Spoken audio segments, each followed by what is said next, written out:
Everyone, welcome back to के गुरु channel bye निर्मल गुप्ता। प्यारे बच्चों, आज हम कक्षा 7th की वर्कशीट नंबर 4 सॉल्व करेंगे। हमारा विषय है सामाजिक विज्ञान और सामाजिक विज्ञान में हम जानेंगे वायुमंडल के बारे में।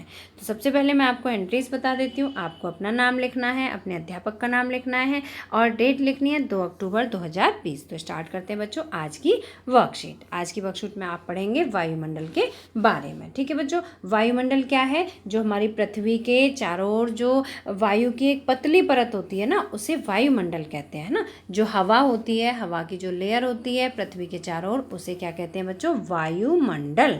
ठीक है, वायु मीन्स हवा और मंडल मीन्स जो चारों ओर हमें घेरे रखती है। अब नेक्स्ट देखिए, पृथ्वी के चारों ओर फैली वायु की पतली परत को वायुमंडल कहते हैं। पृथ्वी का गुरुत्वाकर्षण बल अपने चारों ओर के वायुमंडल को थामे रखता है। बच्चों, आपको पता है पृथ्वी में गुरुत्वाकर्षण बल होता है और ये जो बल होता है ये वायुमंडल को अपनी ओर थामे रखता है ना। यह सूर्य की झुलसाने वाली गर्मी एवं हानिकारक किरणों से हमारी रक्षा करता है। ये जो वायुमंडल होता है ये हमारे पास सूर्य की जो तेज गर्मी होती है जिससे हम झुलस सकते हैं, उस गर्मी को नहीं आने देता है। और इसके अलावा सूर्य से निकलने वाली कुछ हानिकारक किरणें होती हैं, उन्हें भी हमारे पास नहीं आने देता है। इसमें कई प्रकार की गैस, धूलकण एवं जलवाष्प उपस्थित रहते हैं। और बच्चों, ये जो वायुमंडल है इसमें क्या क्या होता है? देखो, गैसें होती हैं, बहुत सारी गैसें होती हैं और धूल के कण होते हैं। इसके अलावा नमी होती है जिसे जलवाष्प कहते हैं। ठीक है बच्चों, अब नेक्स्ट देखिए, आओ कुछ करके सीखें। बच्चों, ये आपके लिए एक्टिविटी है, आपको खुद से करनी है, मैं आपको समझाऊंगी। देखिए, वायुमंडल में हम अलग अलग घटनाओं को देखते हैं, जैसे हवाई जहाज का उड़ना, पक्षियों का उड़ना, तारों का टिमटिमाना आदि। अपने वायुमंडल में होने वाली ऐसी घटनाओं की सूची बनाइए एवं वायुमंडल के महत्व का वर्णन कीजिए। अब बच्चों, आपको सूची बनानी है तो आप क्या लिखेंगे? वायुमंडल में होने वाली घटनाएं। ठीक है, ये आपकी हेडिंग हो जाएगी। नंबर 1 पे तो आप यही लिखेंगे जो वर्कशीट में लिखी हुई हैं, जैसे हवाई जहाज का उड़ना। नंबर 2 है पक्षियों का उड़ना। नंबर 3 है बच्चों तारों का टिमटिमाना। और बच्चों, नंबर 4 पे आप लिख सकते हैं जैसे बरसात का होना। ठीक है, बरसात जो होती है ये भी हमारे वायुमंडल में ही होती है। जो वायुमंडल की निचली परत होती है यहीं पर होती है। ठीक है, और नंबर 5 पे आप लिख सकते हैं जैसे आंधी आना। ठीक है, आंधी, तूफान, ये सभी है ना। और नंबर 6 पे आप लिख सकते हैं हवा का चलना। ठीक है, हवा का चलना। और इसके बाद आप नेक्स्ट 7th नंबर डाल के लिख सकते हैं बादलों का आना। ठीक है, बादल। तो ये सब क्या है बच्चों? ये सूची हो गई आपकी जो आप देखते हैं वायुमंडल में। ठीक है बच्चों, ये वायुमंडल में होने वाली घटनाएं हैं। ठीक है, मुझे उम्मीद है कि आप इससे देखकर अपना आंसर सही से लिख पाओगे। ठीक है बच्चों, ये आपकी एक्टिविटी में था। और इसके अलावा इसमें दूसरी बात पूछी गई है कि वायुमंडल के महत्व का वर्णन कीजिए, है ना बच्चों। तो आप देखो, वर्कशीट से ही आप लिखेंगे वायुमंडल का महत्व। तो यहाँ से लिखेंगे, यह सूर्य की झुलसाने वाली गर्मी एवं हानिकारक किरणों से हमारी रक्षा करता है। ठीक है बच्चों, ये आप लिखेंगे वायुमंडल का महत्व। ठीक है, अब नेक्स्ट देखिए, आओ जाने। ये आपका ये जो प्रश्न होगा इसका आंसर होगा, अभी मैंने घटनाएं लिखी हैं, पहले आपको वो सभी घटनाएं लिखनी है, उसके बाद ये लिखना है यह जो वायुमंडल है, यह की जगह आप लिख देंगे वायुमंडल। ठीक है, वायुमंडल सूर्य की झुलसाने वाली गर्मी एवं हानिकारक किरणों से हमारी रक्षा करता है। ठीक है, मुझे उम्मीद है कि आप लिख पाओगे, आप सही से कर पाओगे। ठीक है, अब इसके बाद नेक्स्ट देखिए, आओ जाने। यह विभिन्न गैसों का मिश्रण है।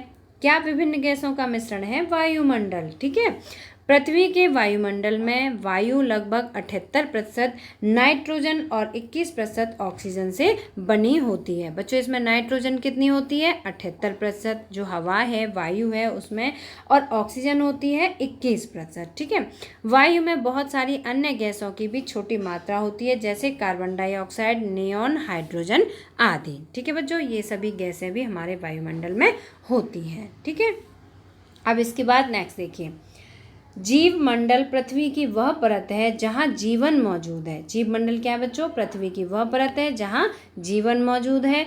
जैव मंडल 4 परतों में से एक है जो पृथ्वी को स्थल मंडल मतलब भूमि, जल मंडल मतलब जल और वायुमंडल मतलब हवा के साथ घेरती है। तो बच्चों मुझे उम्मीद है कि आपको आज की वर्कशीट अच्छी तरह से समझ में आ गई होगी। अब देखिए यहाँ पर हम जानेंगे जो वायुमंडल है उसकी कौन कौन सी परतें होती हैं। तो देखिए यहाँ पर आप देख सकते हैं, मैं इसे थोड़ा बड़ा करके आपको दिखाऊंगी। जो वायुमंडल है बच्चों हमारा, ये 5 भागों में बटा हुआ होता है। ठीक है, आपको शायद दिख नहीं रहा होगा, मैं आपको समझा देती हूँ, आप ध्यान से समझ लीजिए जिससे आपको समझ आ जाएगा। ठीक है, अब देखिए यहाँ पर देखिए वर्कशीट में आप ध्यान से देखेंगे, ये पहला है क्षोभ मंडल, ये हमारा पूरा वायुमंडल है। क्षोभ मंडल, दूसरी लेयर होती है समताप मंडल, तीसरी होती है मध्य मंडल, चौथी होती है ताप मंडल और पांचवी होती है बहिर्मंडल। ठीक है बच्चों, तो ये इस तरह से ये पूरा हमारा वायुमंडल होता है। ठीक है, अब हम वर्कशीट में आए सभी प्रश्नों के उत्तर करेंगे। तो देखिए पहला प्रश्न है बच्चों इसमें, जीव मंडल क्या है? जीव मंडल क्या है? ये पहला प्रश्न है, जीव मंडल क्या है? तो इसका आंसर आप लिखेंगे, जीव मंडल पृथ्वी की वह परत है जहाँ जीवन मौजूद है। ठीक है, ये आपके पहले प्रश्न का आंसर है। ठीक है, जीव मंडल पृथ्वी की वह परत है जहाँ पर जीवन मौजूद है। अब इसके बाद दूसरा है प्रश्न, वायुमंडल की 5 परतों के नाम लिखिए। तो ये जो 5 परतें हैं आपको इनके नाम लिखने हैं, मैं आपको लिखित रूप में दिखा देती हूँ क्योंकि वर्कशीट में क्लियर नहीं है। तो देखिए पहली परत है क्षोभ मंडल, दूसरी परत है समताप मंडल, तीसरी है मध्य मंडल, चौथी है ताप मंडल और पांचवी है बहिर्मंडल। ये आपके दूसरे प्रश्न का उत्तर है। ठीक है, जो 5 परतें पूछी गई हैं वायुमंडल की, ये वही 5 परतें हैं। ठीक है बच्चों, अब इसके बाद प्रश्न नंबर 3 है, निम्नलिखित वायुमंडल में पाए जाने वाले गैसों के नाम हैं। बच्चों ये सभी क्या हैं? गैसों के नाम हैं। उपयुक्त अक्षरों का प्रयोग करते हुए शब्दों को पूरा कीजिए। वायुमंडल में ये गैसें पाई जाती हैं।